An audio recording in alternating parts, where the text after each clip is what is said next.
came in 1900. Everybody wanted to go to Gold Mountain onto our farm again. Go away, go away. I'm not allowed to play with you. I was very, very hurt. They would ostracize us. I'm Chinese at heart. You can't take that away from me. We are asking for an apology. Whatever it is, this is how I feel. You'll be so welcome. Genuine friendship, just like you and I. We are Chinese, don't get me wrong. We feel it, but we are also Canadian first, and I could not break away. But I don't know too much about China. We have a little United Nations in our family. I have beautiful children. They love their mommy so much. I'm very happy to be a Canadian Chinese.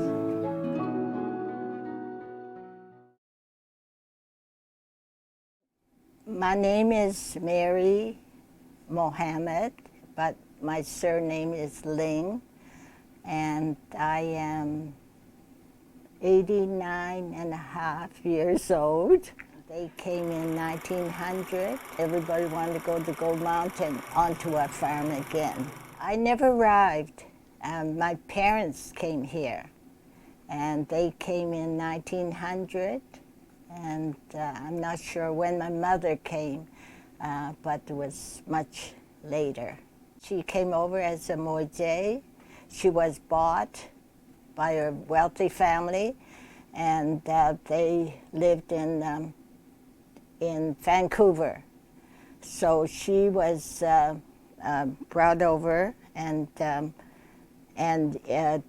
policy of the Moije is that you marry them off. So at 19 years old, she was married off. He came from Guangzhou, Hoi Ping. Well, I think times are really hard there, and they all want to experience Gold Mountain. That's what they had heard about, and everybody wanted to go to Gold Mountain, but it wasn't as gold as they found out when they came here. He worked his way from Vancouver, and my brother, he had a brother in New Glasgow with a laundry, and he went to live with him, and then he started to grow some veggies, and he liked it so much that he had a farm in New Glasgow. And so from then on, then he moved to Halifax in 1928 and onto our farm again. My father did quite well in that he couldn't speak any English, but he's very outgoing. He's always smiling and always on the jolly side. And so he was able to get business, and he grew all kinds of veggie, onions, carrots, cabbage, and mushrooms, and he was able to take it down to the wholesalers in town, and also to some of the Chinese restaurants, but it wasn't that successful because Chinese people, there were a few restaurants, but they always want it very cheap. So they used to tell him, oh, try to find little problems with it and try to get as cheap as they can. And so my father stopped that. Go away, go away. I'm not allowed to play with you.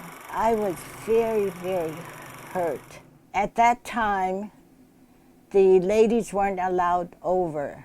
And so there were some men here, and so they used to gather at my father's farm a lot every Sunday.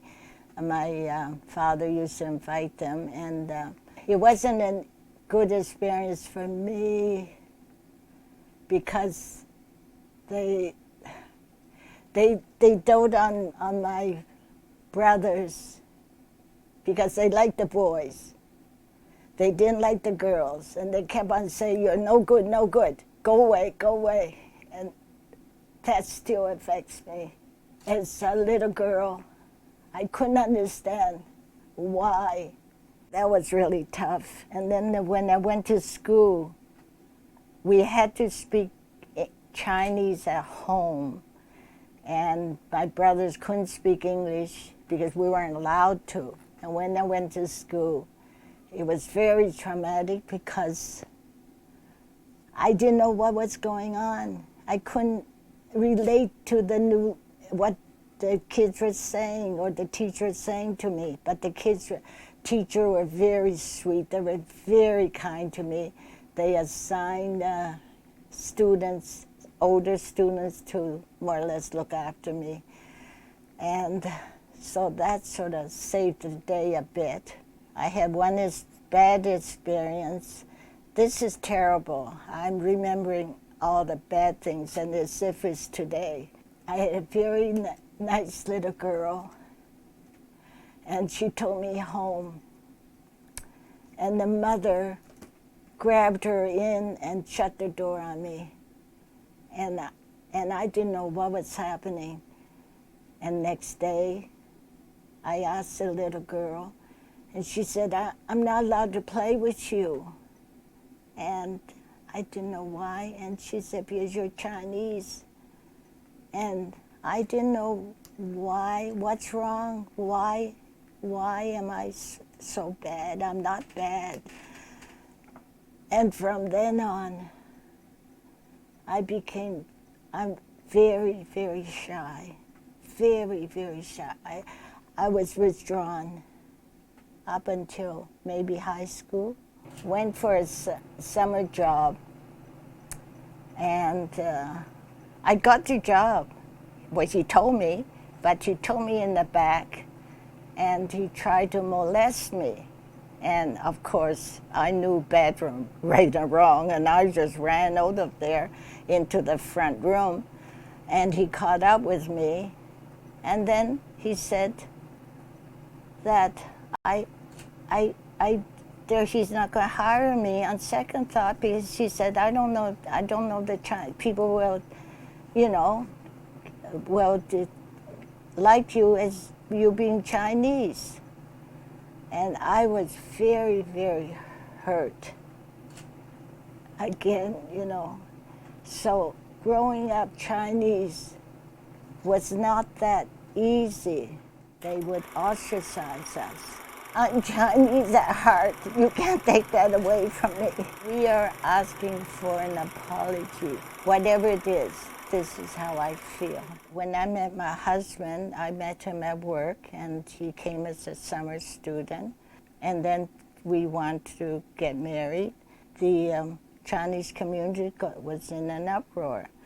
And so they told me, I can't do that, I can't do that, And anyway, first thing you know, they had a meeting. 5 elders came to the house and told my parents that if I continue in this disgraced manner, they would ostracize us. I can't see. We came in 1928, and they came in 1960s, and they tell us that they're going to ostracize us. My parents were very, very hurt. I was more hurt for my mother because she already had a rough life.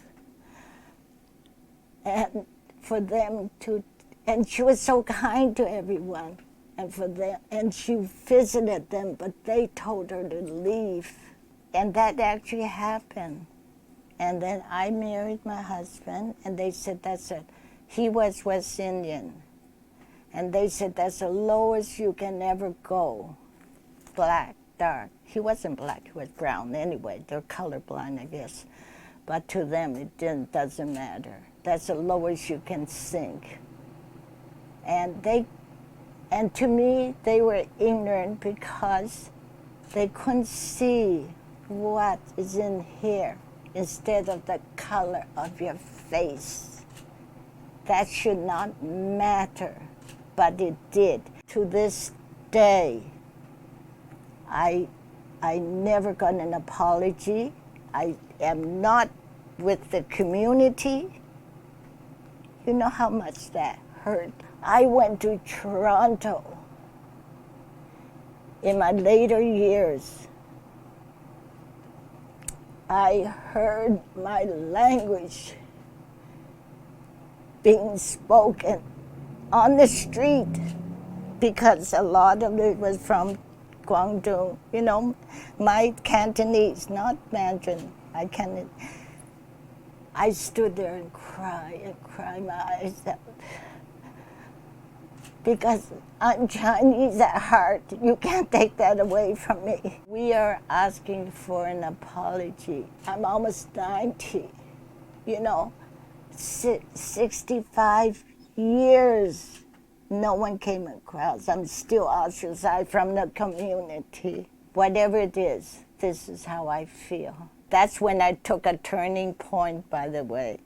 And then I started inviting Chinese students home, and I could never do that. But see, it's not the community. They're outsiders. So I went the other way because I'm Chinese. I mean, they're my people, you know. But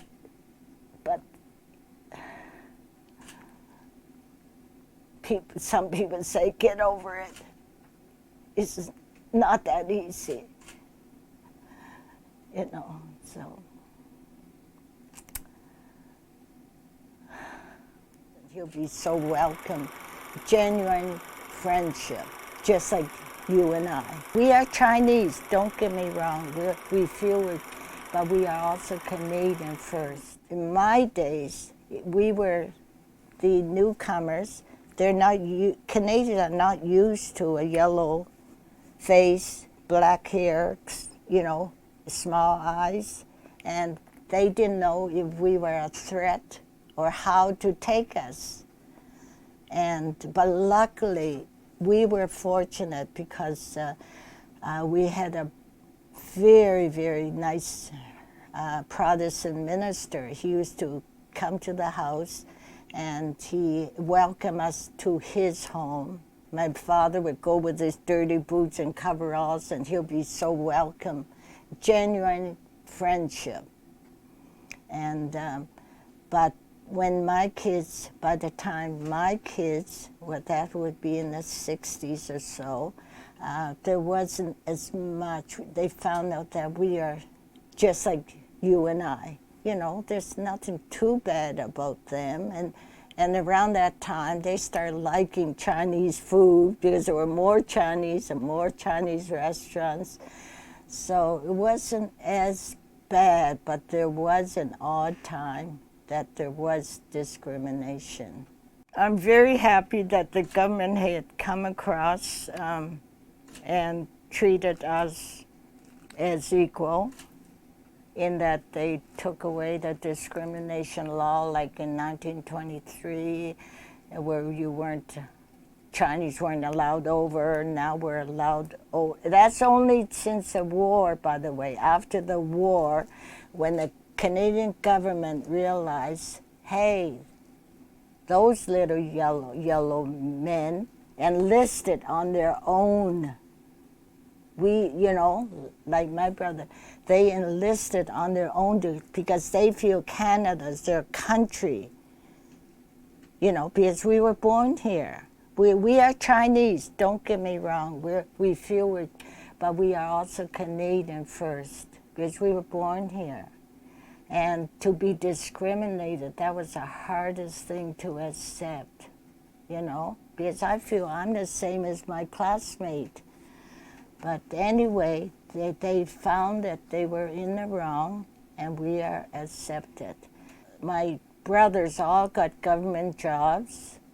I mean, after a fight, of course, but they did end up with government jobs. And my brother fought when he went to Korea, and when he was in the army, and so I have a pension. My husband had a pension, but that's given to anyone, not because I'm Chinese or my husband was Indian, but because we work for the government. That's the federal government we work for, provincial government. And I could not break away, but I don't know too much about China. When my father came in, he was 17 years old. He went back when he was in his 20s, and he married and had one child. And so he kept in contact, but the mother died at childbirth. And the relatives raised the child. And he always was lonely for her. I remember he was very, very, very sad. And he always tried to send as much money as he can to support. Because don't forget, he had another family here, 8 of us, and then his gambling addiction, and he still had to send money home. So he did keep in touch, but we never did as much until when I went home.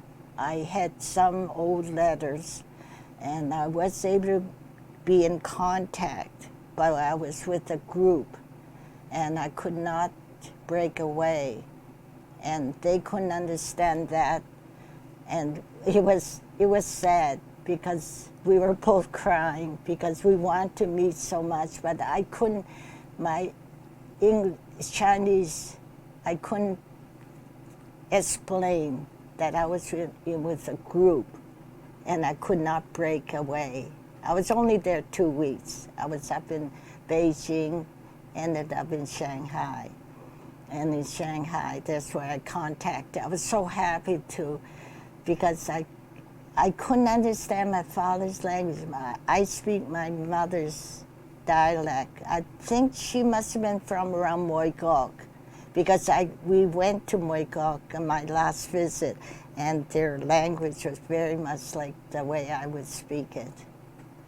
But so we have been in a bit contact, but I don't know too much about China. So we have a little United Nations in our family. I have beautiful children. They love their mommy so much. I'm very happy to be a Canadian Chinese. So my husband did his master's in University of Manitoba. I lived in Winnipeg, and then we lived he did his PhD in UBC, Vancouver, and we lived there 2.5 years.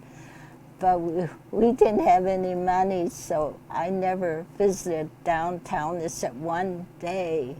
I didn't really like Winnipeg, was so cold, and I never socialized. I worked then, and then in UBC, I had the children look after, and so Halifax, I'm very, very settled here and comfortable.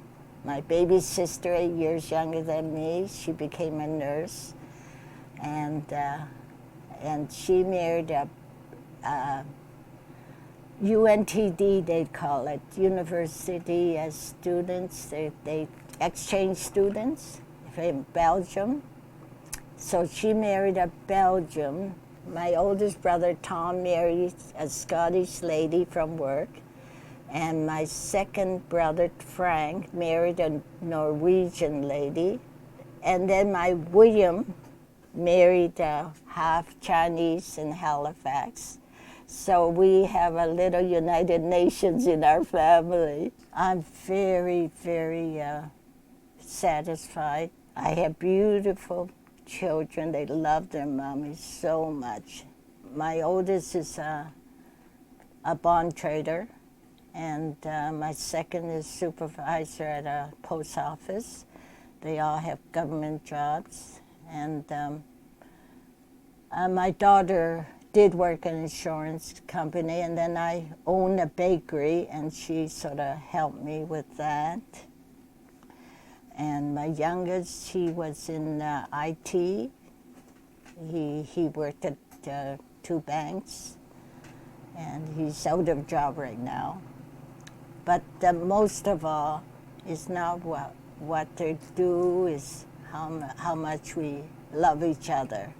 I'm very happy to be a Canadian Chinese.